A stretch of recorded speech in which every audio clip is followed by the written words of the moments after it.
It's time for the Movin The Chains podcast.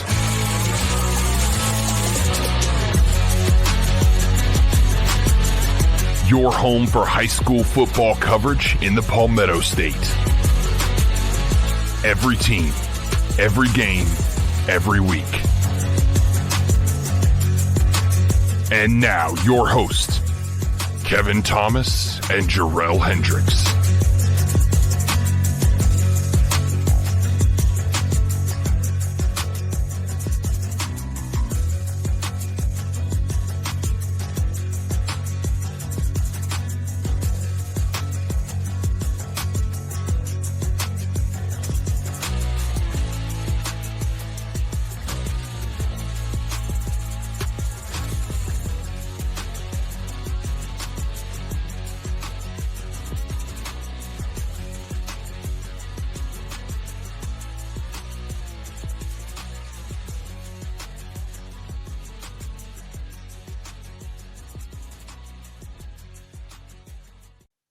Welcome in to Movin The Chains, brought to you by Founders Federal Credit Union. I'm Kevin Thomas alongside Jarrell Hendricks. We've got a great interview today, a very special guest, the new head coach of the Marlboro County Bulldogs, Cory Johnson. Coach, how you doing today?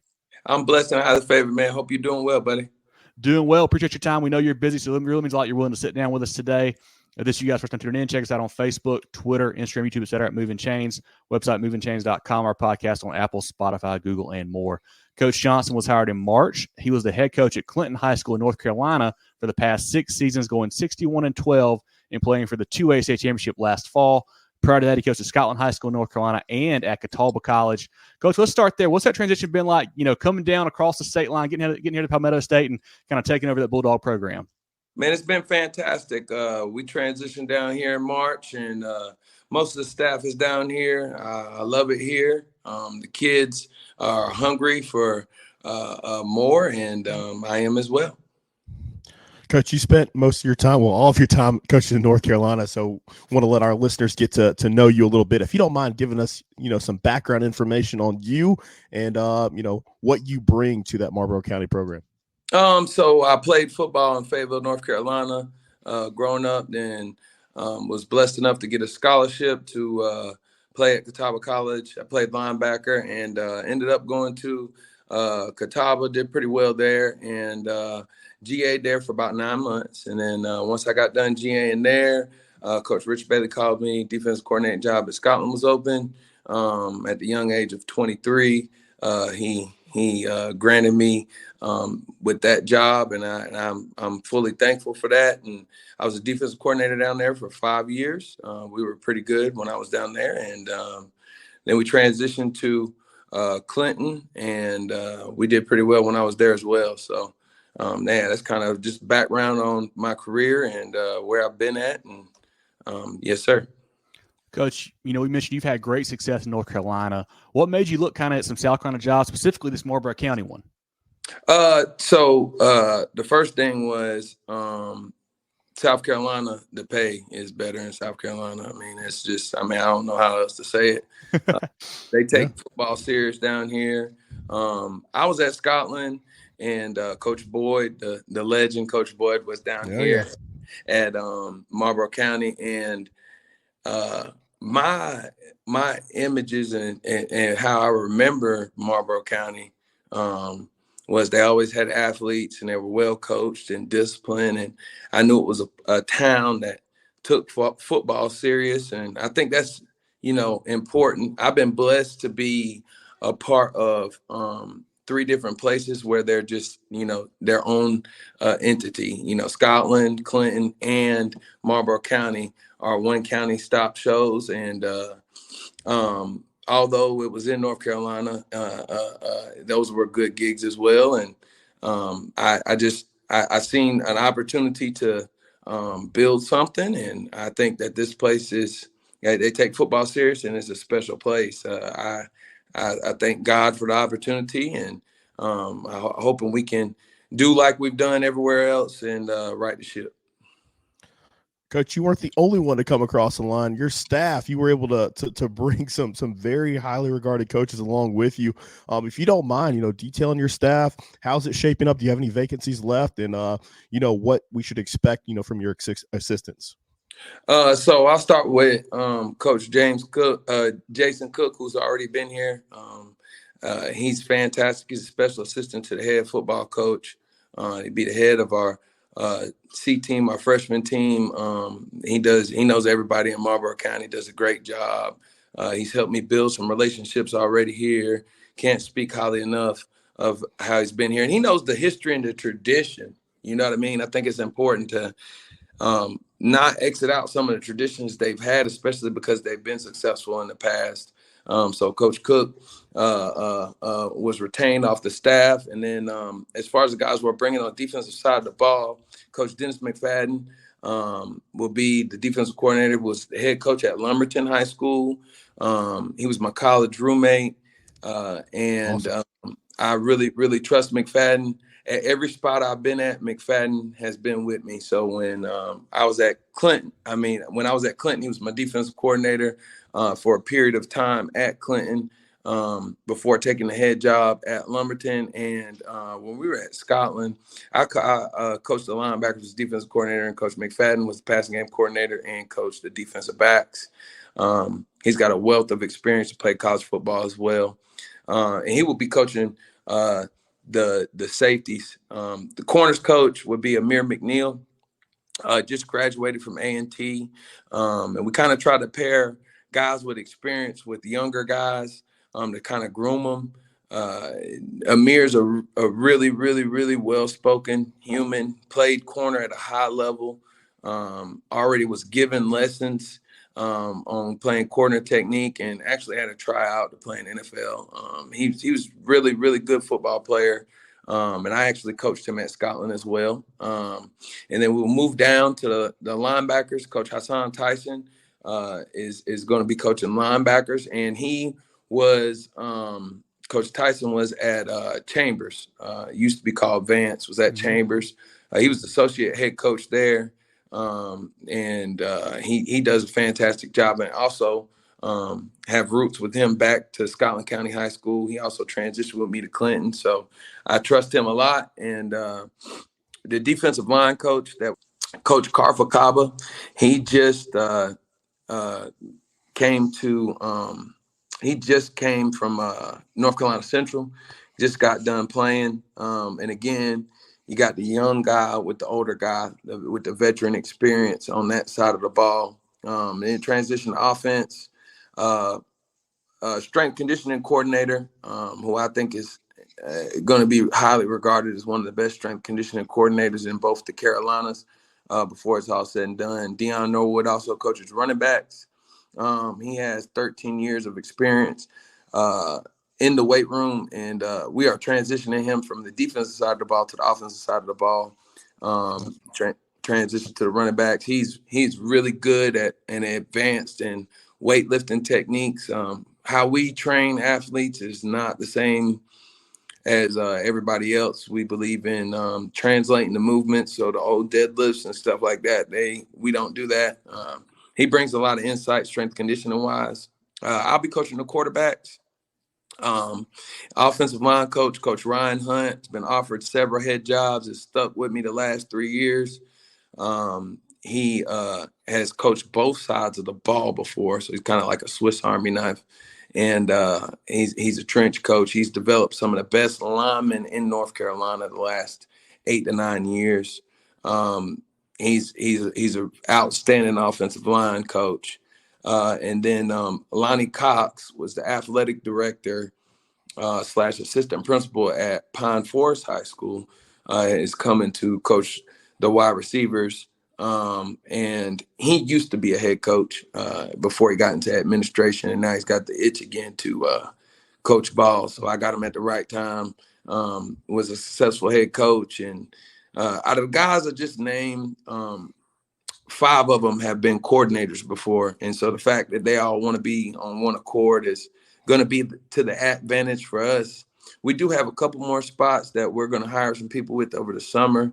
But for the most part, the guys that I brought here with me. Those are those guys. And then the last guy is our social media guy / tight ends fullback coach, and that's Coach Highsmith, and he was with me at Clinton. So Marlboro County allowed me, and I gracefully say this, they allowed me to hire a lot of my people, and I really do appreciate that from the standpoint of having a continuity between the staff and trust that you need when you're building something. Coach, a lot of our viewers probably haven't seen you guys play because you're have been in North Carolina. What type of schemes do you like to run, and then do you like to call plays for the offensive side of the ball as well? Yeah, so I'll call plays on the offensive side of the ball. We'll start defensively, schematic-wise. We're going to play with 3-4 personnel, be able to shade, and we're going to match what the offense is doing. We're not going to just say that we're 4-4 cover 3 team or we're going to play cover 3 every down or we're going to play cover 2 every down. We're going to match what the offense is doing. So if they're a passing team, we'll match what they're doing as vice versa. If they're a run team, we'll match what they're doing. And it's a system that we've been using for the past 11 years, and we've just kind of enhanced it every year as we've gotten better. And then on the offensive side of football, we're an option-based football team. And we run option, gap scheme, and zone. We do both of them. Multiple formations, and we stretch the field horizontally and vertically with play action. We want to establish the line of scrimmage on both sides of the ball. We take special teams extremely serious, and we want to make game-changing plays on special teams. I think the biggest thing that schematic-wise you guys can know is that I'm not going to fit a circle peg in a square hole. If we've got a bunch of linemen and tight ends, then we'll run the ball. If we've got a bunch of wide outs, then we'll throw it. And, it's vice versa defensively. We'll, find the guys to fit the scheme. And if not, we'll move to the next scheme. And but the big thing is we're going to be option-based, and we're going to run to the football, fly around, and have fun.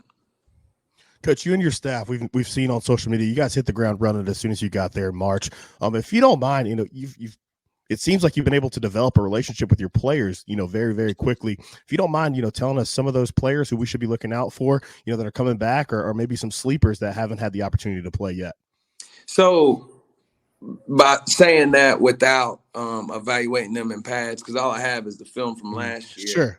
And I only have hands, eyes, feet, and hips, as we haven't got to hitting down here yet. And everybody knows when you get pads on, things kind of change. But speaking on the guys that have already been here, Justin Purvis is an amazing athlete. He's going to play our wide back position. And it kind of plays like Debo Samuel. We invented a position in the offense. What makes our offense go is a flex Y, a tight end that can tighten down and play spread, and then a guy that can play in the backfield and play receiver. And I thank God that both of those people were here. Justin Purvis is amazing with the ball in his hand. He's a two-way player. And just get him the ball, man, in space. And it's hard to tackle him in the phone booth. So it's our priority to get him the ball on offense. He was already down here. And Damon Short, flex Y, tight end / defensive end, really good player. Long, 6'2", 210-pound tight end that can flex out, athletic enough, big catch radius. I feel like he is going to have an outstanding year. And I feel like we'll enhance both of those guys' skill set through our offensive schematics. As far as, the guys, there's a couple guys that transferred down here. Josiah Robinson transferred from Clinton High School, played running back, averaged 11 yards a carry. Jakarion Keenan, two-way all-state player down at Clinton, did a really good job down there and transferred down here. And also Nadarian Blackwell did really good down there in Clinton as well. All three of them transferred down here. So we got some good players. I can't speak. I mean, the kids have done really good job. We've built relationships with them, having skull sessions and making sure the relationship is at the forefront, because if you don't have a relationship, you don't have anything. And the most essential building block in educating anybody is the relationship that you have with them. So we're building relationships with the kids and getting after them at the same time, just trying to identify everybody's strengths and weaknesses, through the game of football. And, I've only been down here 8 weeks, so I can't speak on everybody Sure. because I'm still learning them. Coach, you and AD Matt Quinn started at the same time, were hired at the same time, which is something you typically don't see a lot in high school programs. How helpful has that been to have your AD kind of come in at the same time? You guys kind of build the program from where you want it to be built from. Has that been a help in the process of you guys getting going here? Well, the first thing is when you get hired at the same time as somebody, they take a little bit more pride in it, because when, you're connected, like me and him are connected, if the football program does good, then that means the athletic department is going to start going in the right direction. And I think that it was pretty special that he got hired at the same time as me. I also like the fact that he coached football before, because that's a big thing, knowing what it takes. Some people can get overwhelmed if they look at the budget, no matter where it's at, and see how much money gets invested into football because it's so expensive of a sport. And he doesn't, because he's coached football before. Yeah. Us coming in at the same time is pretty cool, because he's going to take pride in the same thing that I'm going to take pride in, and we're both getting judged off of not the same criteria, but we will be getting judged off the same time period. So that kind of helps me, knowing that the AD, the athletic director, and my principal got hired in January, who I have a prior relationship with, a really good relationship with David Johnson, our principal. He's the best. He was assistant principal, athletic director when I was at Scotland High School, and me having a relationship with him, and also getting hired at the same time that Matt's getting hired, made this just the easy decision, to be honest with you. And so far, how has that alignment gone as far as the administration, the relationships you have there with your coaching staff, having those existing relationships? How is that meshing, with the community, and how have you guys been able to, put your stamp on this program? No doubt. So he who serves the community wins the community, and all we're trying to do is be servant leaders daily. And I think the community's seen that. We're trying to serve the kids at Marlboro County schools, and all and that means from a young age up. Everybody that plays football, and even if you don't play football, we're trying to help you in any way that we can, and trying to be servant leaders. So, the community has embraced us, and the relationship, like I said, with me and David was already there, and I'm building one with Matt. I can't speak highly enough of how good of a situation I am. I'm just thankful to God.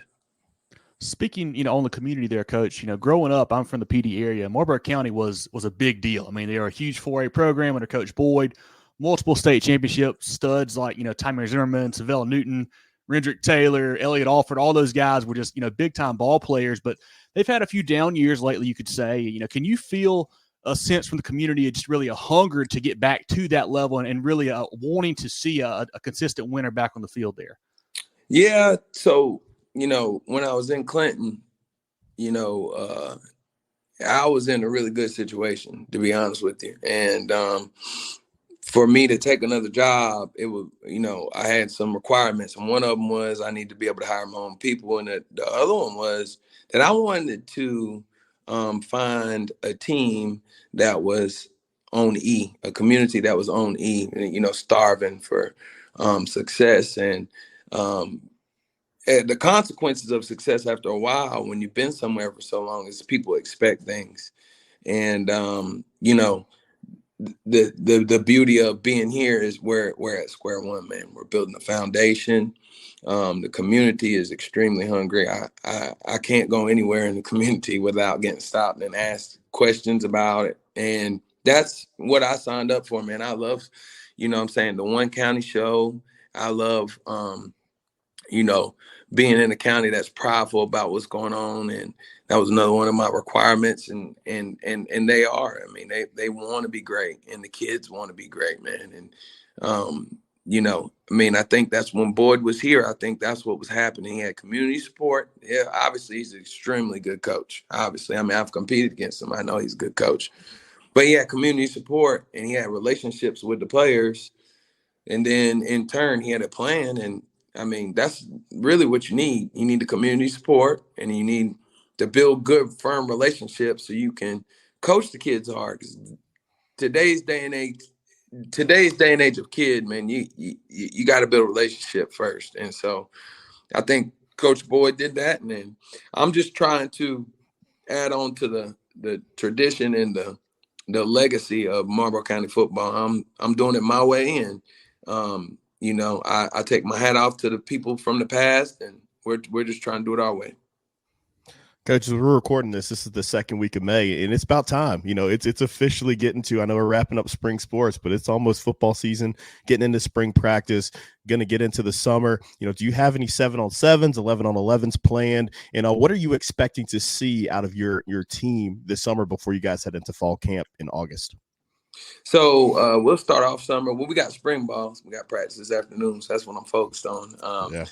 And we finish spring ball up. We'll have boot camp. That's with no ball, 5:30 in the morning for a week. I believe discipline is super important and uber important. I believe having core values in a program and inserting those core values, I believe that you've got to have a little bit of a different approach to that. So we have boot camp for the first week. We won't be practicing with no football. And then after that, we have 7-on-7 scheduled on the 13th and the 20th. We are going to a big 7-on-7. I don't particularly remember the name of it, but on the 27th, we're going to a big 7-on-7 tournament. I think it's in Columbia. Coach Quinn set us up with that. Shouts out to him. And then as we get to July, it's more hands, eyes, feet, hips, and getting our body armor, what we call body armor, ready for the season, making sure that the players are taking care of their shoulders, knees, and ankles, and getting stretch sessions in and building the elasticity between those ligaments to make sure that we can last the season. And then we kick off the season. The biggest thing that I'm expecting from this summer is to continue to insert the culture that we have, our core values, which are effort, attitude, and toughness, and continue to go on the mission, which our mission statement is to do things better than they've ever been done before. And that is a me versus me statement. It's not regarded anybody else. It's talking about me versus me daily to make a collective group of a team. So we've got our hands full, man. We started behind everybody else, and we're trying to play catch up and outwork yesterday, buddy. Coach, as I'm sure you've seen, it's been really hard to get some guys recruited the last couple of years because of COVID and the transfer portal and stuff like that. You guys have done a great job. I've seen you've been kind of promoting the Freak Show Combine in May and whatnot. Talk about that a little bit and, what you guys have planned to kind of get your guys in front of some more recruiters out there. Yeah, so in my opinion, it hasn't been that tough to get kids recruited. The biggest thing that I can say about recruiting is the first thing is you got to build relationships with coaches. And then a lot of coaches, they build relationships with the head coach, or they build relationships with the position coaches. What we do, we take an opposite approach. We build relationships with the GAs, because what are they going to be? They're going to be the next guys coming up. They're going to be the next coaches. And so although I build relationships with the head coaches, my assistant coaches build relationships with the GAs and the low men on the totem pole, because they're going to tell you exactly how they feel and give you information. And that's how you get to the big dogs. Understanding the process, the recruiting process, I think is something that high school coaches don't spend enough time on. And I actually own my own business, Nominal Classic LLC. And we actually host camps. We hosted one this past Saturday. It was at Montgomery Central.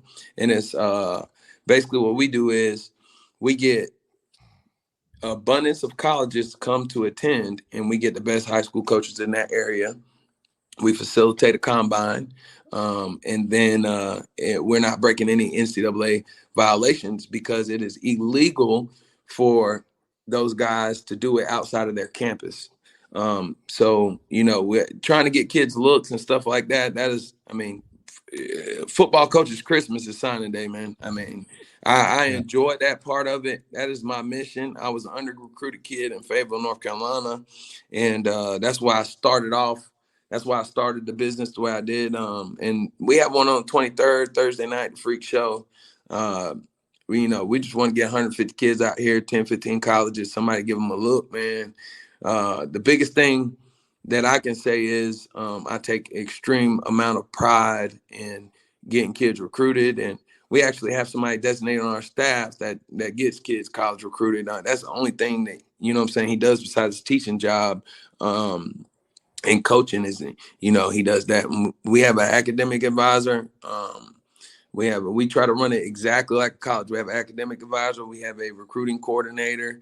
We try to run it like a little miniature college. So I don't think it's that hard when you put a priority on it. That's just my opinion. And you got to build relationships, and you can't lie to the coaches, because once you lie to them, they're never going to take your word again. If I tell a coach a kid's 6'2", he knows he's 6'2", and we're very transparent with these guys.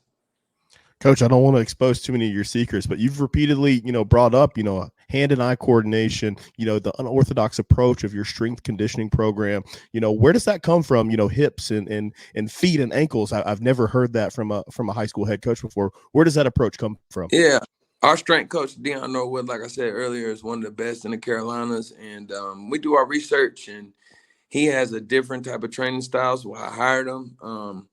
He's got an extensive background and that type of stuff. And we want to stay on top of how people are training athletes. And not enough high school coaches go to colleges and,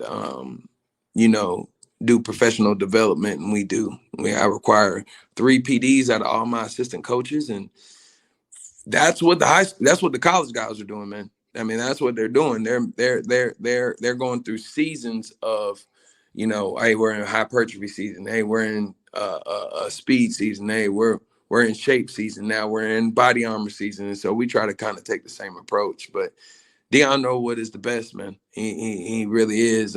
My strength coach is the real deal.